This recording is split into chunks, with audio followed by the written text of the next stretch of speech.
So can the U.S. deliver the heavy weapons? The U.S. has contributed, I think, nearly $2 billion in aid, militarily, economic, since this war began. Can the U.S. be doing more? The most important thing right now is the weapon systems, the weapons they need. They need to have Stingers and the Javelins, but they also need anti-aircraft capabilities. They need anti-missile capabilities. They need anti-tank capabilities. There's a lot of weapon systems, the weapons they need. We have to bring these weapons to get the weapons to the Ukrainians, to move these weapon systems, to deliver those weapon systems, make sure that the Ukrainians are getting the weapons with anti-missile capabilities, Patriot missiles, the S-300s, the S-400s, weapon systems. Additional aircraft, as many weapons as necessary to provide weapons, so sophisticated weapons, whatever possible weapons can be provided. Undisclosed conflict of interest. He works at a firm whose clients include Raytheon, the second largest military contractors in the world. The most important thing right now is the weapons. We should arm the Ukrainians. Providing weapons, providing supplies, defenses to arm with weapons, with ammunition. We have to simply do more, to do something more. To do more, we will have to do more. More direct involvement of some kind will be inevitable. More arms, more and more pressure for us to do more and more by way of supplying weapons, arms. Undisclosed conflict of interest. He's on the board of directors at Lockheed Martin, the largest military contractor in the world. Arm the Ukrainians, anti-tank, get them armed drones. We need to make sure that we get them air defense systems and ammunition, lots of ammunition. Whatever we can get them, we're going to have to continue to arm the Ukrainians. Undisclosed conflict of interest. She's the chair of the BAE Systems Board of Directors. By the way, I've been always for us to update and modernize our nuclear arsenal. That's important. We need to continue to flow the weapons.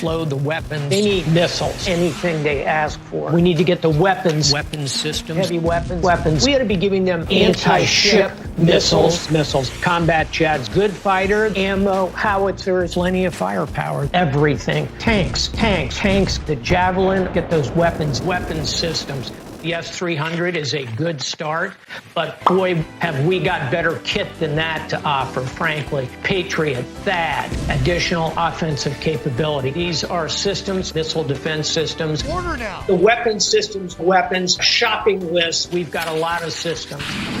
Weapon system, additional combat power, those weapons, missiles, weapons. Undisclosed conflict of interest. He's an advisory board member of a firm with Raytheon on its client list. There's going to have to be increased sending of Stingers, increased sending of weapons. And on top of those weapons, more and more sophisticated weaponry. Over and over again, as we give the Ukrainians more advanced systems or surface-to-air missiles. We've, of course, been providing them offensive weapons, Stingers, and offensive weapons, Javelins with surface-to-air missiles, weapons, anti-ship missiles, drones, tanks.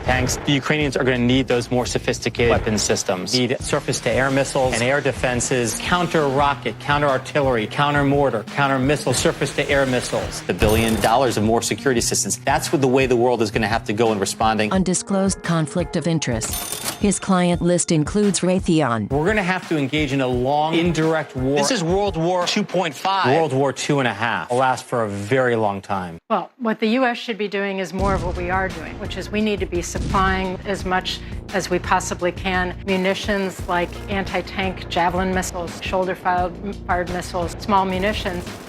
Undisclosed conflict of interest.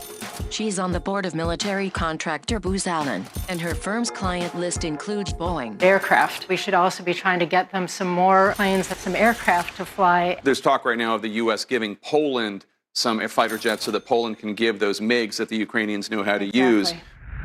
The volume of weapons, armor operations, armored vehicles by the hundreds, these weapons are exactly what they needed and what we have been talking about for a couple of weeks ourselves. Undisclosed conflict of interest.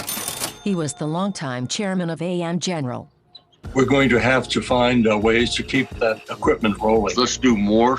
We need to give more of what we've been giving. We should have been pouring more and more, providing them with aircraft, provide long-range artillery. They need much more heavy weapons, more armor, more tanks, more everything. Anti-aircraft, more Stingers, more Javelin. Anything else we can provide them. And I would include anti-ship missile capability, surface-to-air missile, more of the same. Keep pouring in the air defense systems that we have and the Stinger missiles, the Javelin armed UAVs, deploy armed UAVs, unmanned aerial vehicles that are armed. More of that needs to be done. Start going on the offense. I would intensify and try to kill as many as I possibly can. Undisclosed conflict of interest.